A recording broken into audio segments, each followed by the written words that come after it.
Hello, and welcome to my Week 1 Biophilic Art Installation presentation on Yonker Preserve.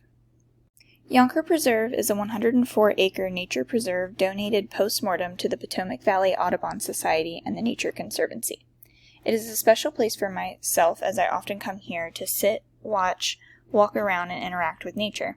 I feel completely at peace here, listening to birds and other wildlife, sitting by the river, and walking the many trails provided.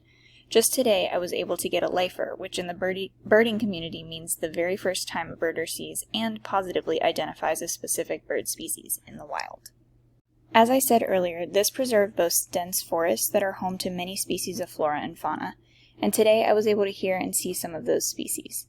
I even got a new bird that I do not already have on my life list yet.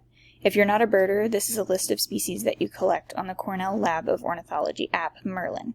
Between the moss, lichen, and many species of native plants and many different animals like squirrels, birds, deer, rabbits, etc., this place is bountiful.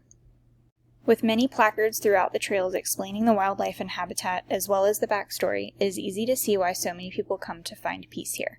As I sat quietly on one of the many benches throughout the preserve, I was able to hone in on the sounds as woodpeckers gathered food, squirrels rustled through the leaves and jumped from branch to branch chasing after one another, and deer ate lichen and jumped over downed trees after this winter's storms. After reflecting for a while, there is a symbiotic relationship that unfolds here, one that is noticeable as you come and go. My purpose as a patron of the preserve is to leave it exactly as I found it, leaving nothing but good energy and footprints in the silty, sandy paths. Thank you for listening.